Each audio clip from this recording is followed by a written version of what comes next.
Hello friends, welcome to exam dreams. तो आज हम बात करने वाले हैं यूपीपीसीएल की जो जूनियर इंजीनियर की वैकेंसीज़ हैं ट्रेनी रिक्रूटमेंट की 2020 की, उसके रिगार्डिंग हम बात करने वाले हैं इसमें। तो हम इसमें क्या क्या बात करने वाले हैं, यानी कौन कौन सी डिटेल्स हम इसमें देखेंगे वो बात कर लेते हैं। सबसे पहले हम इसमें वैकेंसी की डिटेल्स देखेंगे, जो आपकी वैकेंसीज़ हैं वो कितनी हैं या फिर कितनी वैकेंसीज़ किस कैटेगरी में है उसके बारे में हम बात करेंगे। उसके बाद में हम एग्ज़ाम डेट्स भी देखने वाले हैं इसमें, जो कि बहुत इंपॉर्टेंट है। आपको एप्लीकेशन यानी जब से फॉर्म भरे जा रहे हैं तब से लेके आपको एग्ज़ाम तक की डेट सारी मिलने वाली है इसमें। इसके बाद आपको एग्ज़ाम का पैटर्न भी मिलने वाला है, यानी हमारा जो एग्ज़ाम पैटर्न होगा यूपीपीसीएल का वो क्या होने वाला है कि किस तरीके से एग्ज़ाम होगा, उसमें क्या क्या क्वेश्चंस आएंगे और किस तरीके के प्रिपरेशन करनी है। उसके बाद हम डिटेल सिलेबस के बारे में बात करेंगे कि आपका हर एक एग्ज़ाम का जो सिलेबस है हर एक सेक्शन का वो क्या रहने वाला है। तो उसके बाद में हम बात करने वाले हैं प्रीवियस ईयर की कट ऑफ की, कि हमारी प्रीवियस ईयर की कट ऑफ कितनी रही थी यूपीपीसीएल की। तो चलिए वीडियो को स्टार्ट करते हैं। सबसे पहले देख लेते हैं वैकेंसी डिटेल्स के बारे में। तो वैकेंसी डिटेल्स इस बार दोस्तों इस तरीके से है, जूनियर इंजीनियर की जो इलेक्ट्रिकल की वैकेंसीज़ हैं वो 191 पोस्ट हैं, और जूनियर इंजीनियर की जो जेई इलेक्ट्रॉनिक्स की वैकेंसीज़ जो हैं वो 21 पोस्ट हैं। दोनों में 3 ईयर का डिप्लोमा चाहिए। एक में इलेक्ट्रिकल इंजीनियरिंग से जो इलेक्ट्रिकल इंजीनियरिंग की पोस्ट है, और दूसरे में आपको इलेक्ट्रॉनिक्स और टेलीकम्युनिकेशन से वो डिप्लोमा चाहिए होगा। अब कैटेगरी वाइज वैकेंसीज़ की बात करें तो जेई इलेक्ट्रिकल में जो जनरल वैकेंसीज़ हैं वो 81 है, ईडब्ल्यूएस की 21 है, ओबीसी की 25, एसटी की 60, एसटी की 4 और टोटल 191 वैकेंसीज इसमें बैठेंगी। और जेई इलेक्ट्रॉनिक्स की जो वैकेंसीज़ हैं वो थोड़ा कम है, टोटल 21 पोस्ट्स हैं। उसमें एक जनरल की है, ईडब्ल्यूएस की एक भी नहीं है, 14 ओबीसी की, 6 एससी की और आपकी एक भी एसटी की वैकेंसी नहीं है। ठीक है, तो ये रही इसकी वैकेंसी डिटेल्स। इसके हिसाब से आप फॉर्म भर सकते हैं। अगर आपके पास इलेक्ट्रिकल से डिप्लोमा है तो आप इलेक्ट्रिकल से फॉर्म भर सकते हैं। बात कर लेते हैं इसकी एग्ज़ाम डेट्स के बारे में। तो इसकी जो एग्ज़ाम डेट्स रहने वाली हैं, सबसे पहले जो एप्लीकेशन है वो 4/12/2020 यानी 4 तारीख से फॉर्म भरने शुरू हुए हैं, जो कि 28 तारीख तक फॉर्म भरे जाएंगे दिसंबर 2020 तक। इसमें आप फ़ीस भी 28 दिसंबर तक ही भर सकते हैं। बाकी ऑनलाइन पेमेंट अगर आप भरना चाह रहे हैं तो वो 30 तारीख तक हो सकता है। ठीक है, एग्ज़ाम डेट जो है फरवरी 2021 में किसी भी तारीख को एग्ज़ाम हो सकता है, वो आपको बाद में अपडेट मिल जाएगा। जैसे ही फॉर्म भरने के बाद में जो नोटिफिकेशन एक बार दोबारा रिलीज़ होगा उसमें आपको इसके बारे में डिटेल्स मिल जाएंगी।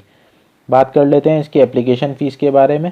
तो जनरल, ईडब्ल्यूएस और ओबीसी की जो फ़ीस है वो 1000 रुपीज़ है, एससी एसटी की 700 रुपीज़ है, और जो फिज़िकल हैंडीकैप हैं उनकी 10 रुपीज़ की फ़ीस है। ठीक है दोस्तों, अब बात कर लेते हैं इसका जो एग्ज़ाम पैटर्न रहने वाला है कि भाई किस तरीके का एग्ज़ाम पैटर्न होगा। जो पहले से एग्ज़ाम दे चुके हैं उनको मालूम होगा एग्ज़ाम पैटर्न के बारे में, बट जो न्यूली अभी ग्रेजुएट करके आए हैं वो एग्ज़ाम देने वाले, तो उनके लिए पैटर्न जानना बहुत ज़रूरी है। तो इसमें हम सबसे पहले पैटर्न देख लेते हैं। पैटर्न में देखिए जो क्वेश्चंस रहने वाले हैं, इंजीनियरिंग सब्जेक्ट अगर इलेक्ट्रॉनिक्स, अभी फ़िलहाल 2 पोस्ट हैं, इलेक्ट्रॉनिक्स और इलेक्ट्रिकल, 2 अलग अलग पोस्ट हैं। तो दोनों के क्वेश्चंस जो हैं 150 रहने वाले हैं। जो इलेक्ट्रिकल से भरेंगे उनके लिए भी, और इलेक्ट्रॉनिक्स एंड टेलीकम्युनिकेशन से भरेंगे उनके लिए भी 150 क्वेश्चन सब्जेक्ट के रहने वाले हैं, डिप्लोमा लेवल के। इनके जो मार्क्स हैं वो 150 मार्क्स हैं। उसके बाद बात कर लेते हैं जनरल नॉलेज के बारे में। तो दोस्तों जनरल नॉलेज के 20 क्वेश्चन रहने वाले हैं 20 नंबर के। इसके बाद रीजनिंग एबिलिटी के 20 क्वेश्चन रहने वाले हैं, वो भी 20 ही नंबर के होंगे। और जनरल हिंदी यानी हिंदी भी आएगी इसमें, 10 क्वेश्चन होंगे 10 मार्क्स के। टोटल आपके कितने हुए, 200 क्वेश्चन हो गए 200 मार्क्स के, और इसमें 0.25 की नेगेटिव मार्किंग भी है। ठीक है, अब इसका जो एग्ज़ाम पैटर्न क्या रहने वाला है दोस्तों वो देख लेते हैं एक बार। सॉरी, सिलेबस क्या रहने वाला है। तो सिलेबस हमारा देखिए, इलेक्ट्रिकल इंजीनियरिंग का सिलेबस जो रहने वाला है इसमें क्या क्या आएगा, आपकी डिजिटल इलेक्ट्रॉनिक्स हो गई, इलेक्ट्रिकल मशीन्स हो गई, digital signal processing, measurement instrument and transducers, analytical instrumentation हो गया, इलेक्ट्रिकल सर्किट्स एंड फील्ड हो गया, कंट्रोल सिस्टम्स हो गए आपके, computer control of processes, network communication, engineering power, power electronics and drivers और पावर सिस्टम्स। ये आपका इलेक्ट्रिकल इंजीनियरिंग का सिलेबस है, जो डिप्लोमा लेवल का 150 क्वेश्चंस वो ये सिलेबस है, इसमें से आएंगे। इसके बाद बात करते हैं आपकी जनरल नॉलेज के बारे में। तो इसमें आपकी इंडियन हिस्ट्री आएगी, पॉलिटिक्स आएगी, कॉन्स्टिट्यूशन के बारे में, करंट अफेयर्स हो गए नेशनल और इंटरनेशनल दोनों। इसके बाद में आपकी जनरल पॉलिटिक्स आने वाली है, इंडियन कल्चर एंड हेरिटेज के बारे में पूछ सकते हैं, साइंस एंड टेक्नोलॉजी के बारे में पूछ सकते हैं। और जो इवेंट्स हो रहे हैं यानी पिछले, आप मान के चलिए कि इसमें आपको कवर करने होंगे लास्ट 3 to 4 मंथ के मैक्सिमम, तो इसमें आप उतने कवर कीजिए जितने इवेंट्स हुए हैं आपके नेबरिंग कंट्रीज़ और इंडिया में, तो उनको कवर कीजिएगा। तो इसमें आपका जनरल नॉलेज और जो जनरल अवेयरनेस है वो कवर अप हो जाएगा। इसके बाद हम देखते हैं रीजनिंग जो है आपका, वो सबसे इम्पॉर्टेंट पार्ट। वैसे इसमें छोटे छोटे मार्क्स के हैं, सबसे इम्पॉर्टेंट पार्ट आपका जो है वो डिप्लोमा लेवल का जो आपका सब्जेक्ट के 150 क्वेश्चंस आने वाले हैं वो हैं। तो रीजनिंग में आपकी सीरीज़ कम्प्लीकेशन है, उसके बाद alpha numerical sequence, number ranking and time है, क्लॉक्स एंड कैलेंडर्स हो गया, कोडिंग डिकोडिंग हो गई, अर्थमेटिक रीजनिंग, मैथमेटिकल ऑपरेशंस हो गए, मिसिंग कैरेक्टर लॉजिक हो गया, स्टेटमेंट कंक्लूजन हो गए यानी जिसे आप सिलॉग बोलते हैं वो, थीम डायरेक्शन हो गए, उसके बाद पजल और एनालॉगी टेस्ट हो गए। तो ये सारे आपके रीजनिंग के सिलेबस रहने वाला है। और हिंदी का जो लास्ट में बचता है, हिंदी में आपके phrases, fill in the blanks, आपका व्याकरण आने वाला है जिसमें एंटोनिम सिनोनिम होते हैं, ग्रामर हो गई आपकी, कॉम्प्रिहेंशन हो गया, वोकेबलरी हो गई, ट्रांसलेशन ऑफ सेंटेंस और प्लूरल फॉर्म, यानी इस जो सिंगुलर और प्लूरल होते हैं वो फॉर्म आपकी आने वाली हैं। ठीक है, ये आपका पूरा सिलेबस है, तो इसको आप नोट भी कर सकते हैं। और अच्छे से ध्यान रखिएगा दोस्तों कि इनमें से ये सारे इंपॉर्टेंट पूरा सिलेबस ही है, तो आप हर एक टॉपिक को अच्छे से कवर कीजिएगा। बात करते हैं प्रीवियस ईयर की कट ऑफ के बारे में। अब कट ऑफ क्यों बताई जाती है, या अगर आप चेक करते हैं तो कट ऑफ को क्यों चेक करेंगे? कट ऑफ आप इसलिए चेक करते हैं ताकि आपको अंदाज़ा हो जाए कि हमें कितने मार्क्स से ऊपर अपने आप को रखना है, ताकि हम थोड़ा सेफ हो जाएं इसमें। तो बात करते हैं कट ऑफ के बारे में।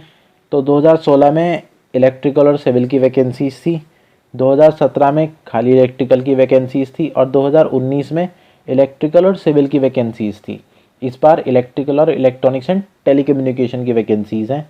तो कट ऑफ आप देख पा रहे होंगे, जनरल की 121 है और सिविल की जो है 170.75 है। ये 200 में से है, तो इसमें कंफ्यूज मत होइएगा। ये 200 में से जो कट ऑफ है वो सारी कट ऑफ आपको गिवन है। ओबीसी की जो कट ऑफ गई थी 117 गई थी 2016 में, इलेक्ट्रिकल की 114 गई थी आपकी सिविल की, एससी की 106, 105.75। इसके बाद एसटी की जो है 92.25 गई थी इलेक्ट्रिकल में। ऐसे ही 2017 की कट ऑफ आपको दिख रही होगी। और सबसे इम्पॉर्टेंट हमारे लिए 2019 की इलेक्ट्रिकल की कट ऑफ है, तो उसके बारे में अगर हम बात करते हैं तो जो हमारी कट ऑफ गई थी जनरल की थी 148.589। फिर ईडब्ल्यूएस की जो नई कैटेगरी है 2019 में ही आई है, इसमें 142.7500। ओबीसी की 143.7035। ये कट ऑफ्स हैं, लगभग इसके रेंज में ही आप इसमें 5 से 6 नंबर एक्स्ट्रा ऐड कीजिएगा। तो इस बार की जो कट ऑफ है आप मान के लिए चलिए कि 150 के आसपास रहने वाली है। जनरल कट ऑफ 150 से प्लस ही रहेगी। और एससी की 130 वैकेंसीज थी, 130.5842 जो आपकी कट ऑफ थी। एसटी की 120.2500। तो ये सारी कट ऑफ्स थी जो हमने कट ऑफ डिस्कस किए हैं आपकी 2016, 17 और 19 की। ठीक है, तो अब सबसे इम्पॉर्टेंट चीज़ की प्रिपरेशन कैसे करें, क्योंकि सबसे इम्पॉर्टेंट पार्ट हर एक फेज़ में रहने वाला है। अगर आप किसी चीज़ को शुरू कर रहे हैं तो उसमें उस चीज़ को प्रिपेयर कैसे करें, इम्पॉर्टेंट चीज़ वो है। तो प्रिपरेशन के लिए वही है कि प्रॉपर प्लानिंग और अपने आप को अपडेट रखिए। अगर सिलेबस में कुछ चेंज होता है या फिर जो जीके वगैरह में चेंजेस होते हैं, इवेंट्स जो नेशनल और इंटरनेशनल है वो बदले थोड़े, और इवेंट्स ऐड होंगे। अभी आपके पास में लगभग 1-1.5 महीने का समय है पेपर आने तक, तो उन सब चीज़ों को ध्यान रखना है। टॉपिक वाइज स्टडी करनी है, क्योंकि हर एक टॉपिक इम्पॉर्टेंट है। और सबसे इम्पॉर्टेंट चीज़ जो 150 मार्क्स हैं, जो 150 क्वेश्चंस आपके आने वाले हैं डिप्लोमा लेवल के, अगर आप उनमें थोड़ा बहुत भी लैग कर जाते हैं तो उसके बाद आप हिंदी अपनी आप जीके और रीजनिंग से कवर अप थोड़ा कर सकते हैं। तो इसलिए हर एक टॉपिक जो है वो, यानी हर एक सेक्शन जो है वो इम्पॉर्टेंट है। मॉक टेस्ट सबसे इम्पॉर्टेंट चीज़ है भाई।